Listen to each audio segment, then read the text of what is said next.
Everyone, this is Mary Burris, owner and CEO of Sisadmin. We do IT managed service for King and Snohomish County.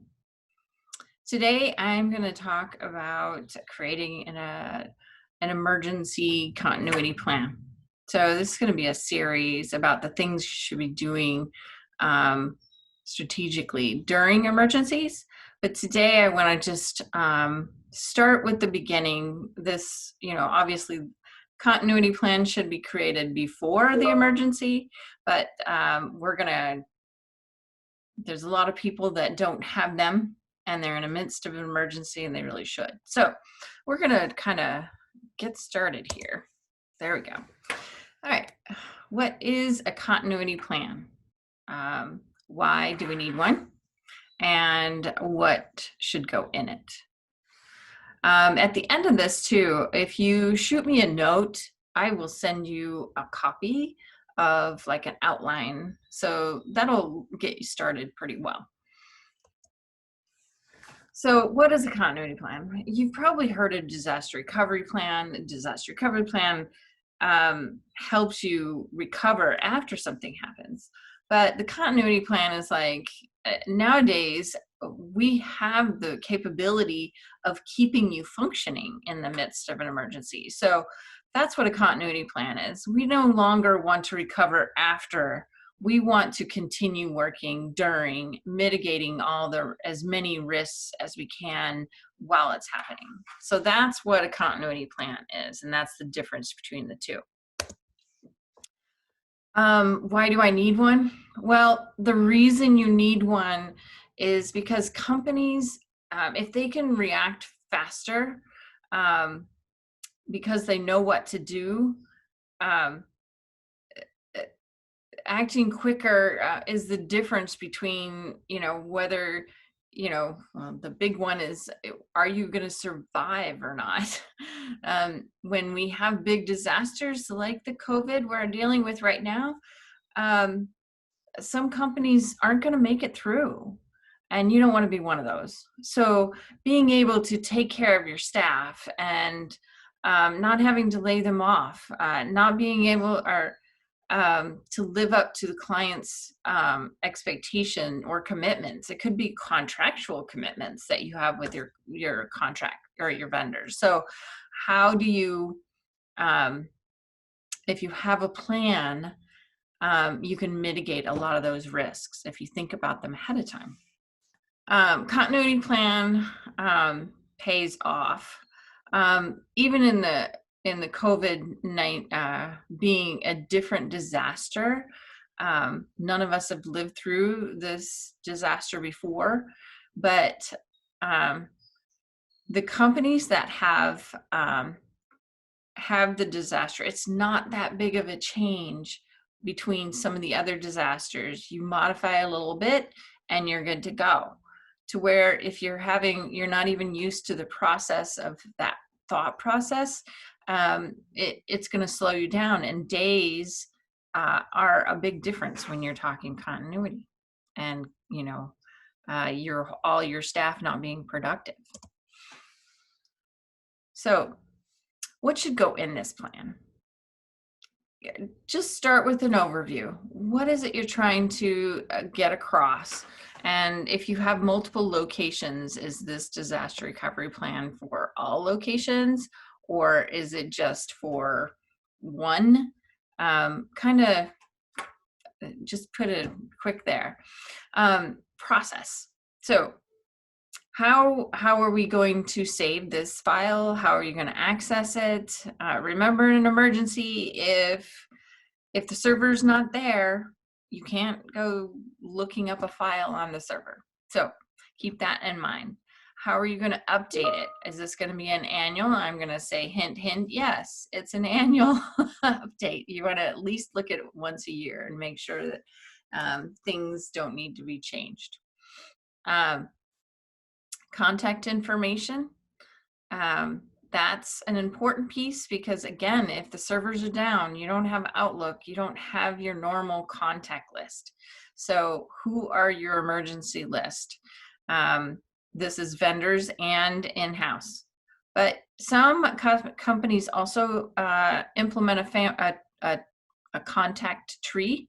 So if you have a phone tree, put that that contact information in this document. That's another reason why it has to be updated at least once a year, because that contact information is going to change. So create a chart of the types of disasters. Now you can list every different kind of disaster, but I recommend kind of grouping them as to what the outcome is going to be for you.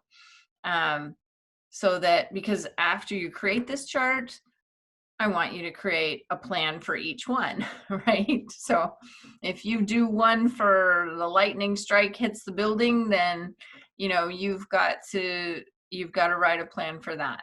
If you also do one for if the building starts on fire, then you got to write a plan for that. But obviously those things could be the same outcomes. It could be that equipment's fried, or it could be that your building is gone. So what I do is server crashed or data loss. That's more of a technical problem. And that's going to be an IT section where your IT team is going to write what is that process of recovering data, recovering equipment.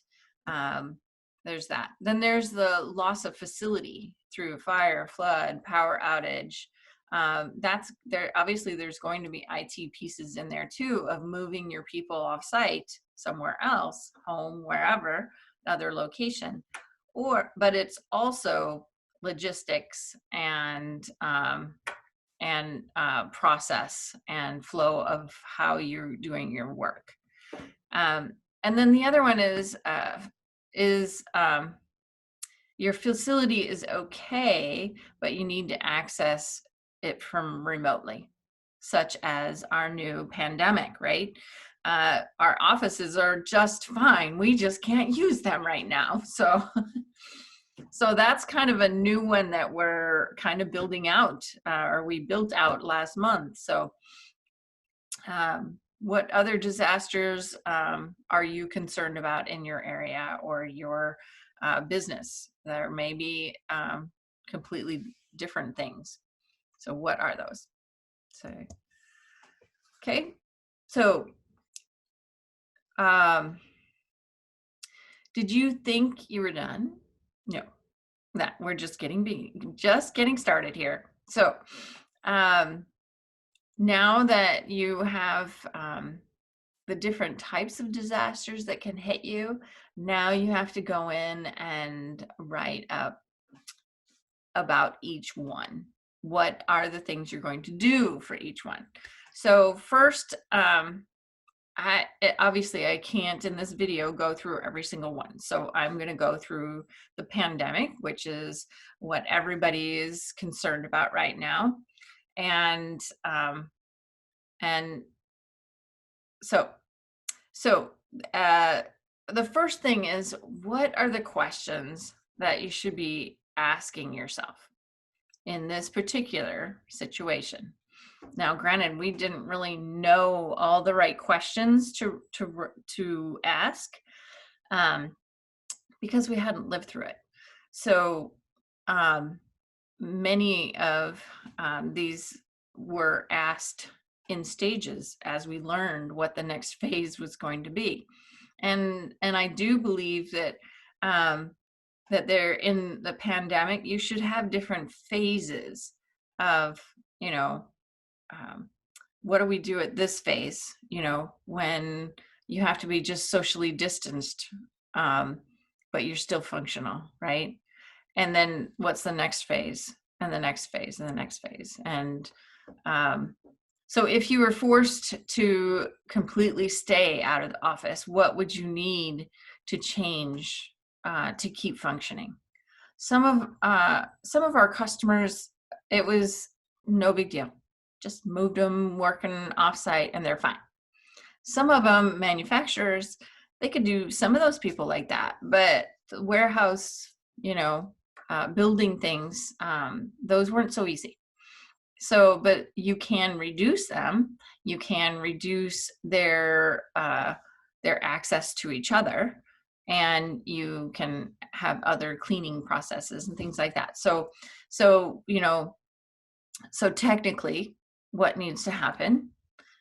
Process. How can you change your process to keep people more safe? How are you going to stay in communication with everybody? Because everybody's going to be at home and in the office or out in the field or all over the place now. So that's a new leadership change that we're having to learn how to do better. And how are you not just communicating, but how are you keeping that relationship and really understanding how are they doing? And I think that we've learned in the COVID is a bigger issue than we thought it would be. But being isolated for such a long period of time, some people are having a hard time with it. So you have to stay in touch with people and find ways for them to stay in touch with each other and have fun with each other, even though distanced, right? What are you going to do differently in your product, your service, if your customers can no longer leave their homes? So, you know, I've seen some great ingenuity even now. Doctors are just having teleconferencing visits, to reduce people from coming into their office. There's so my sister's physical trainer. Obviously, she can't do physical training in her gym anymore. So she's calling up and setting up appointments with people to help them do their workouts at home. That's great service and great ingenuity. So how are you going to change your business to meet the different needs? In many fields, some of these needs are going to be different after this is all over too. So think about that. Okay, so then I want to, for an example, and again, I'll give you an outline of a disaster recovery plan, but how you start is you've got to align, what are your risks? What are you afraid of? What are the things that can happen, and how can they affect your office and your product and your service and your staff? So here I just listed some things that are very common between most of the companies out there. Obviously, there are some companies that are essential and they've got different needs. They're more like, how do I ramp up and keep people safe at the same time? But so let's just kind of go through some of this, so kind of think deeply about, again, how do you keep your staff and clients safe? So if you're still functioning in some ways and still integrating with your customers, how are you going to keep that distance? How are you going to keep things safe, not touching the same things, all of that? Even walking in the door, how are you going to not touch their handles? You got to think about all that stuff. Clients delay canceling orders. So as things progress, and other companies, if they're starting to have financial concerns or they're worried about the economy, they're going to start pulling back. They're going to start watching their purse strings.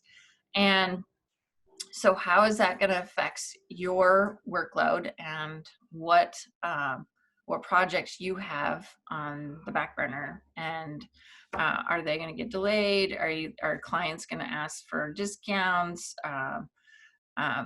All kinds of things. What are you going to do about that? And what's your plan? It's better to think about it before they come talk to you, right? What if staff become sick or hospitalized?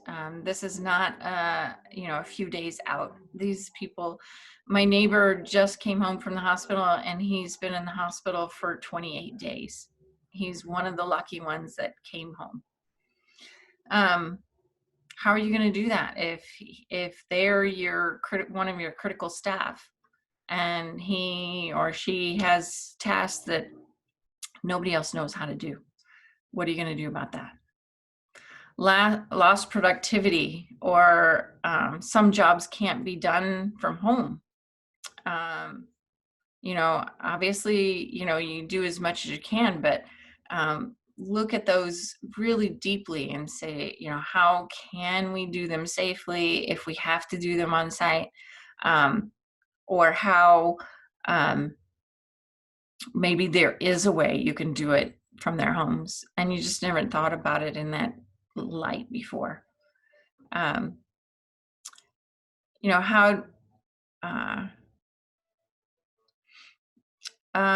do you stay in touch with everyone, staff, clients? Things are changing so fast. I mean, I find myself on the phone constantly talking to customers and staff, staying in touch. But so how are you gonna handle that and disseminate some of that communication in other ways or with other people? With many companies down and borders starting to close, we worry about supply chains. What's that going to happen to many things? In our industry, we're already seeing a slowdown in many laptops and surfaces and things like that. We're expecting to see more of that. So what are you doing to mitigate some of that? So here's some recommendations of the things that we've done. Like we've created a cleaning routine for the staff that do have to be at the office. Right now we had different phases where we had voluntary people who want to stay home, and then eventually it was like, okay, almost everybody is staying at home, and then it's mandatory except for one person or two people. And so even the people that are now still there, they have a cleaning routine that they have to adhere to keep them and everybody else coming safe. Shipments still are coming in. So, UPS drivers are coming in. We don't want to get them sick. We don't want the UPS drivers getting our people sick. So we created a client outreach plan. What are the financial options that we have in our bag to pull out? What can we do to help? And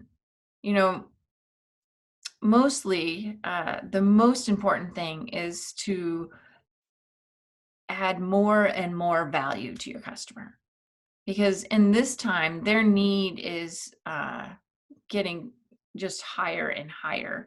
And if you are there supporting them and helping them get through this, then you're not going to be the one that they're going to want to cut. They're going to be wanting more and more people like you that are being innovative and looking at ways to do things differently. And what is the message that you want to be sending to your customers, to your staff, and make sure that you are keeping that open communication about the good things and the bad things, and making sure that people just know where they stand. Because right now there's so much uncertainty. They just want to know some things that are certain and some things that they can know and count on, right? We used so for our communication within our team, we use a VPN Teams and Zoom, soft phones. So, obviously we have lots of tools and we can help you figure out what tools you need for your staff as well. But it's not just the tools you use, it's also how are you utilizing them? And not just efficiencies, but ways to stay in communication and so that people don't feel so alone.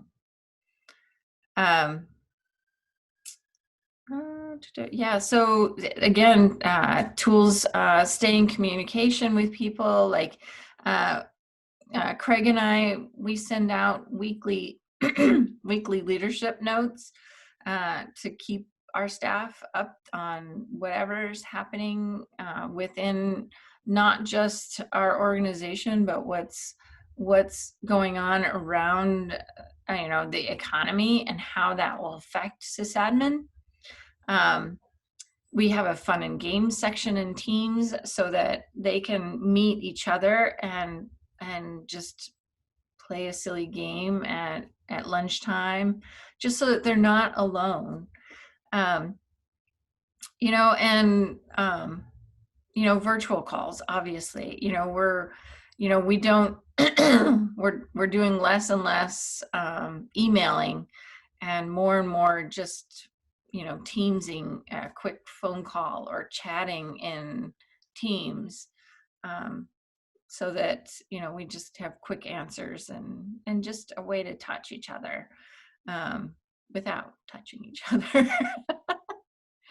So as far as the company's supply chain, things like that, uh, your supply chain is probably different than ours, but a couple of things that we've done is we've kept a little more inventory than we typically do, and we are sourcing other vendors in case we need to look at other vendors to find what we need, and we're also hanging on to some of that recycled uh, equipment in case PCs really do get hard to find, and we can maybe loan them out to people until we can get their PCs that they need. So we'll see. I don't know how bad it's going to get. But we're just planning ahead, and that's what you need to do. You got to think about, okay, well, there is no supply chain issue now.